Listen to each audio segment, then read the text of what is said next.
দেখছেন সেরা 10 তাদের সঙ্গে মহাকারণ থেকে নবান্ন, বুদ্ধদেব থেকে মমতা। প্রয়াত পূর্বসূরিকে শেষ শ্রদ্ধা জানাতে পাম অ্যাভিনিউর বাড়িতে মুখ্যমন্ত্রী। ওর সঙ্গে কয়েক দশকের সম্পর্ক, বলেন শোকস্তব্ধ মমতা।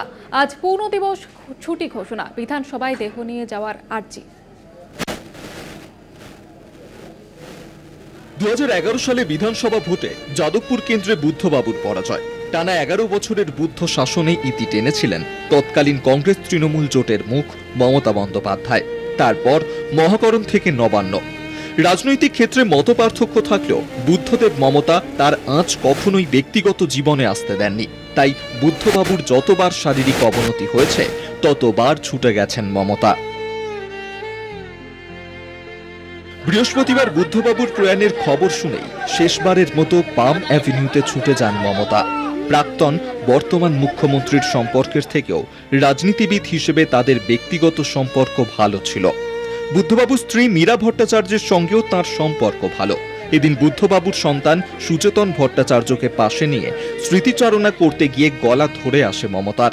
তিনি বলেন, রাজ্যের জন্য বড় ক্ষতি, বারবার বাংলায় ফিরে আসুন।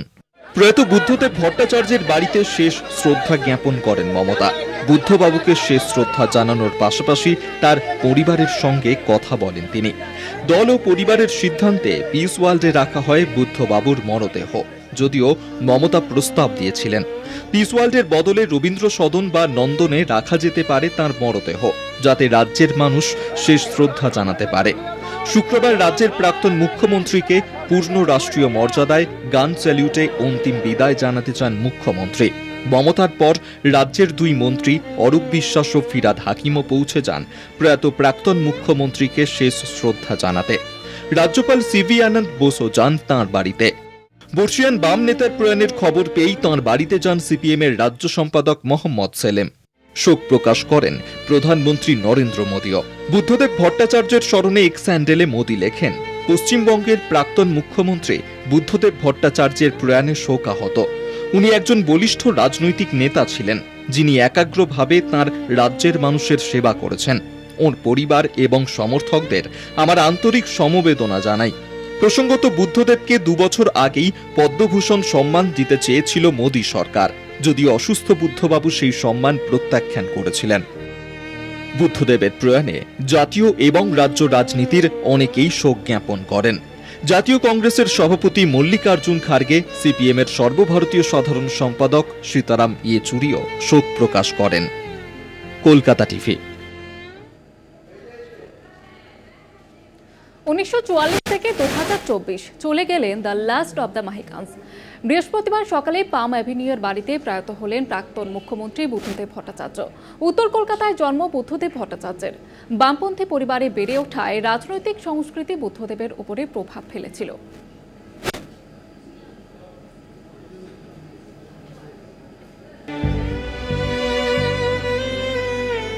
উত্তর কলকাতায় জন্ম বুদ্ধদেব ভট্টাচার্যের। বামপন্থী পরিবারে বেড়ে ওঠায় সেই রাজনৈতিক পরিবেশ বুদ্ধদেবের ওপর প্রভাব ফেলেছিল। 1966 সালে বুদ্ধদেব সিপিএম এর সদস্য হন। দলে যোগ দেওয়ার পরেও মূলত দলীয় পত্রপত্রিকা সম্পাদনা এবং লেখালেখির দায়িত্ব নিয়েছিলেন তিনি। বাম ছাত্র রাজনীতিতে বড় ভাঙন, শৈবাল মিত্র, আজিজুল হকের মতো নেতারা যখন পা বাড়াচ্ছেন ভিন্ন দিকে, তখনই বুদ্ধদেবের উত্থান। যুব আন্দোলনের প্রাথমিক সংগঠক হিসেবে যাত্রা শুরু তাঁর। 60-এর দশকের শেষের দিকে ডিওয়াইএফআই এর পশ্চিমবঙ্গ রাজ্য কমিটির সম্পাদক হন বুদ্ধদেব। খাদ্য আন্দোলনেও যোগ দেন তিনি। 70-এর দশকে মূলত কলকাতা জেলা জুড়েই তিনি সংগঠন শক্তিশালী করার কাজে জোর দেন।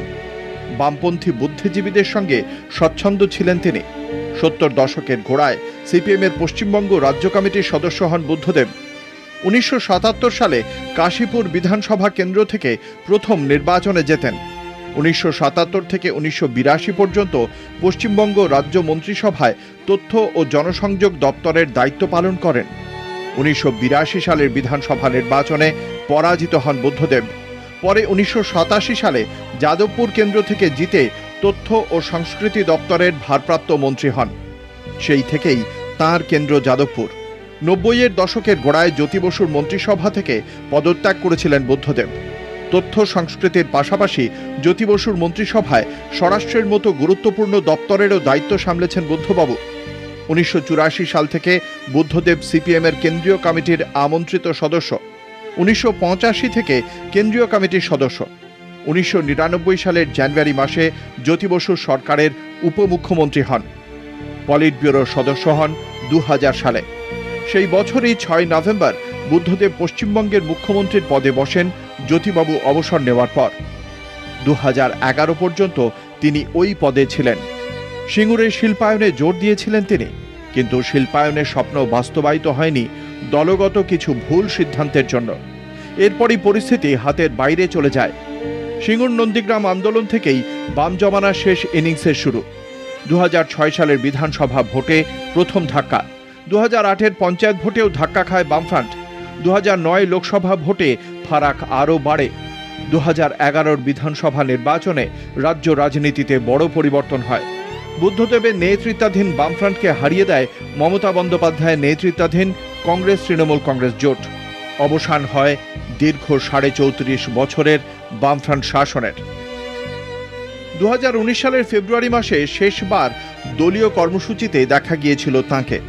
শারীরিক অসুস্থতা নিয়েই ব্রিগেড প্যারেড গ্রাউন্ডে গিয়েছিলেন তিনি। উদ্দেশ্য ছিল খারাপ সময়ে মঞ্চে গিয়ে দলীয় কর্মীদের পাশে থাকার বার্তা দেওয়া, তবে শেষ পর্যন্ত পারেননি। চিকিৎসকের পরামর্শ মেনে ব্রিগেডের মঞ্চে না উঠেই ফিরতে হয়েছিল বুদ্ধদেব ভট্টাচার্যকে। সক্রিয় রাজনীতি থেকে অনেকদিন আগেই বিদায় নিয়েছেন বুদ্ধবাবু। 2011 সালে যাদবপুর কেন্দ্রে হারার পর থেকেই সেভাবে দলের সক্রিয় কোনো কর্মসূচিতে দেখা যায়নি তাকে। ফুসফুসের সংক্রমণে ভুগছিলেন বহুদিন ধরেই। শেষ কয়েক বছর সিওপিডির সমস্যার জন্য বিমানে উঠতে পারতেন না, সেভাবে দলের মিটিং মিছিলগুলিতেও যেতে পারতেন না তিনি। প্রায় এক যুগ সরাসরি দলীয় কর্মসূচিতে দেখা যায়নি তাঁকে। কলকাতা টিভি।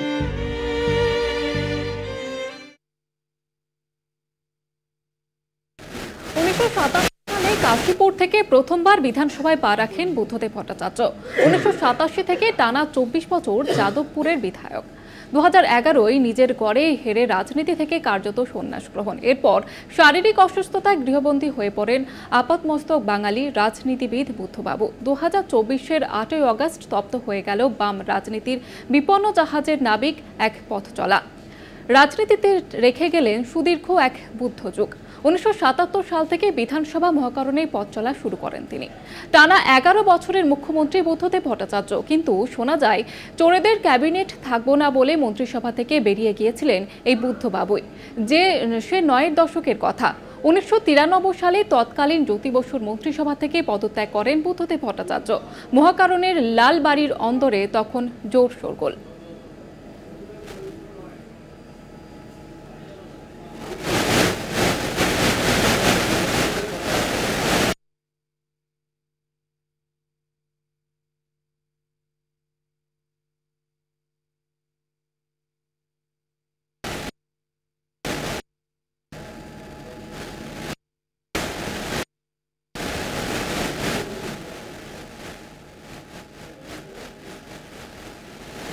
বাংলায় কংগ্রেসের সঙ্গে বামেদের জোট গঠনে বুদ্ধদেব ভট্টাচার্যই প্রথম উদ্যোগ নেন। তৃণমূলকে হারাতে হলে কংগ্রেসের হাতে ধরতেই হবে বামেদের, একথা তিনি বুঝেছিলেন দলের অনেকের আগে। ঘোর কংগ্রেস বিজেপি বিরোধী বুদ্ধদেব ভট্টাচার্য, অথচ 2016 সালে দলের স্বার্থে রাহুল গান্ধীর সঙ্গে এক মঞ্চে বসেন সেই বুদ্ধবাবুই। জোটের স্বার্থে ভোটও দেন কংগ্রেসকে।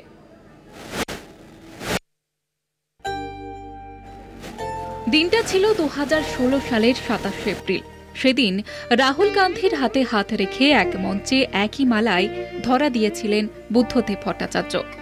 কংগ্রেস বাম জোট দৃঢ় করতে জীবনে যা করেননি সেই কাজও সেদিন করেছিলেন তিনি।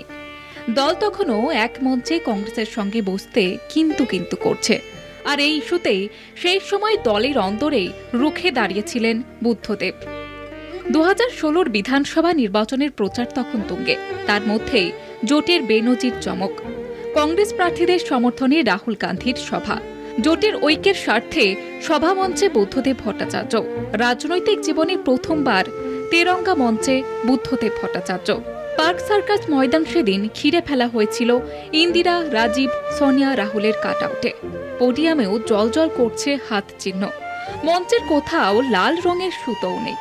ভাবনারও বাইরে ছিল, সত্যি একতা বিরোধী সেই ত্রিবর্ণ মঞ্চে এসে বসবেন তো বুদ্ধদেব ভট্টাচার্য?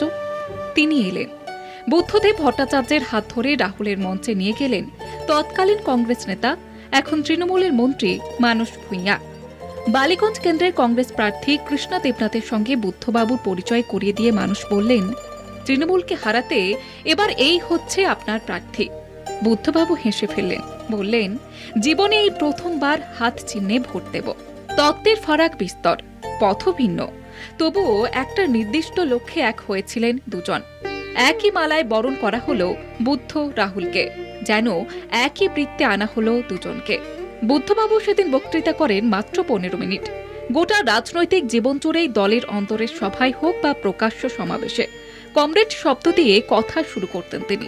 সেদিন একবারের জন্য কমরেড কথাটা মুখে আনলেন না।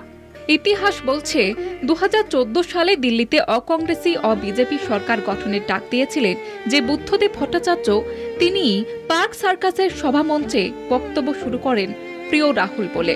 সেদিন শোনা গিয়েছিল অন্য এক বুদ্ধদেবের ভাষণ। নিজের গড়া ভাষণবিধি নিজেই ভাঙলেন সেদিন। সেদিনের পার্ক সার্কাস দুচোখ ভরে দেখেছে বুদ্ধবাবু আর রাহুলের শরীরী ভাষা। কংগ্রেস বাম জোটের সেরা বিজ্ঞাপনটা তো সেদিনই রিলিজ হয়েছিল, যদিও সেই বিজ্ঞাপন পরে কখনোই সেভাবে ক্লিক করেনি। কলকাতা টিভি।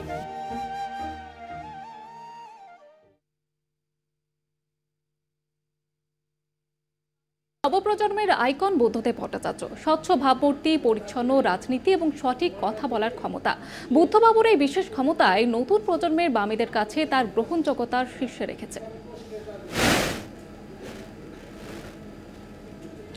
বহুদিন সক্রিয়ভাবে রাজনীতিতে নেই তিনি, তবু বুদ্ধদেব ভট্টাচার্যের অস্তিত্ব নিয়ে কোনো প্রশ্নই ওঠে না বামীদের মনে। নতুন প্রজন্মের বাম নেতৃত্ব নিজেদের গুছিয়ে নিয়েছে অনেকটা আলাদাভাবে, তবে বুদ্ধদেবকে তারা দেখেন আইকন হিসেবে। বুদ্ধবাবুর পরিচ্ছন্ন রাজনৈতিক ভাবমূর্তি দলের নতুন প্রজন্মকে বারবার টেনেছে। তাই নবপ্রজন্মের কাছে প্রাক্তনদের মধ্যে জনপ্রিয়তার শীর্ষে বুদ্ধদেব ভট্টাচার্য।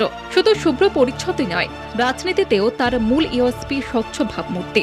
বামপন্থী ছাত্র যুব শুধু নয়, আমজনতা থেকে বিরোধী দলের নেতৃত্ববৃন্দের গলাতেও রাজনৈতিক মতাদর্শের বাইরে তার এই ভাবমূর্তি নিয়ে বারবার প্রশংসার সুর শোনা গিয়েছে। নতুন প্রজন্মের বাম নেতৃত্বের কাছে বুদ্ধদেব একজন আদর্শ নেতা হয়ে উঠতে পেরেছেন। 2016 সালে আপনারা জানেন বুদ্ধদা ততদিনে বেশ অসুস্থ। বুদ্ধদা সেবার আর ভোটে প্রার্থী হয়নি। তখন সূর্যদার নেতৃত্বেই আমাদের লড়াই চলছে সবকিছু। তাতেও বুদ্ধদাকে দেখার জন্য কাতারে কাতারে মানুষ জড়ো হয়েছে এবং সে গোটা রাস্তায় বহু মানুষ, বিশেষ করে কম বয়সী ছেলে মেয়েরা এসে বুদ্ধদার কাছে এসে চিৎকার করে দেখলাম বললো, কেউ হাত বাড়িয়ে চিপে বুদ্ধদার হাতটা শোনার চেষ্টা করছে আর বলছে যে আপনাকে আবার বাংলার মুখ্যমন্ত্রী দেখতে চাই। প্রশাসক, মুখ্যমন্ত্রী কিংবা রাজনৈতিক নেতা, কোনো ভূমিকাতেই তার বিশ্লেষণ যাই হোক না কেন, যে কোনো দিন যে কোনো মঞ্চে জীবনের শেষ দিন পর্যন্ত তার অস্তিত্ব ছিল ক্রাউড পুলার হিসেবে।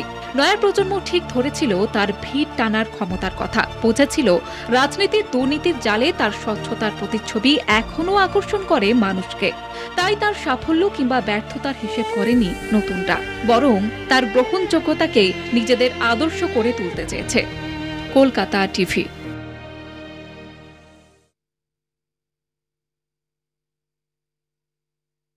ছাড়লেন তিনি। টানা 4 বছর দেখাশোনা করেছেন যারা, তাদেরও মন খারাপ বুদ্ধদেব ভট্টাচার্যের মৃত্যুতে।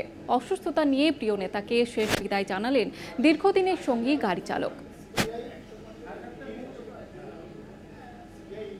বালিগঞ্জ পাম এভিনিউর এই 900 স্কোয়ার ফিটের ফ্ল্যাটটি ছিল প্রাক্তন মুখ্যমন্ত্রী বুদ্ধদেব ভট্টাচার্যের প্রাণ। এই 900 স্কোয়ার ফিটের ছোট্ট ফ্ল্যাট ছেড়ে তিনি কখনো যেতে চাইতেন না কোথাও। সাহিত্যিক শিল্পীদের সঙ্গেও তিনি কথা বলতেন এই ছোট্ট ফ্ল্যাটে বসেই।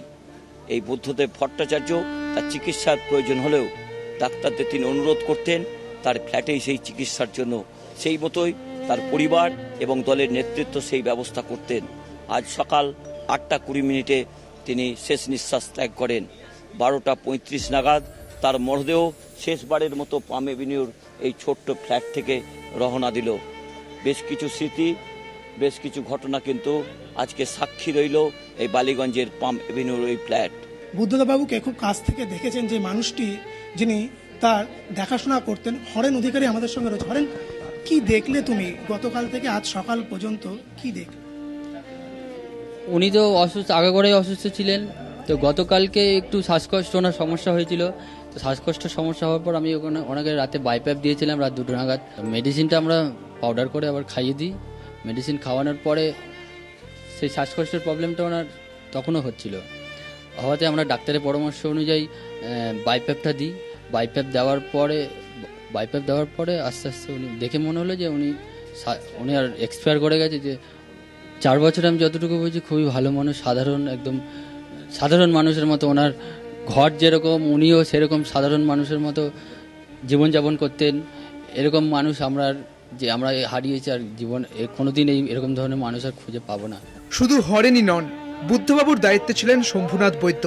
পরিবারের লোকই হয়ে উঠেছিলেন। মন খারাপ শম্ভুরও।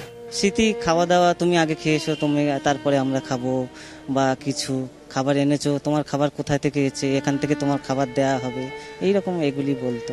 মনটা তো খুবই খারাপ, কি সেরকম নেই, কি কেউ আর বলার কিছু নেই। বুদ্ধবাবুর মৃত্যুর খবর পেয়ে চূড়ান্ত অসুস্থতা সত্ত্বেও তাঁকে দেখতে আসেন দীর্ঘদিনের গাড়ি চালক মোহাম্মদ উসমান। কথা বলার অবস্থায় না থাকলেও চোখের দেখা দেখে গেলেন প্রিয় বুদ্ধবাবুকে। কলকাতা টিভি।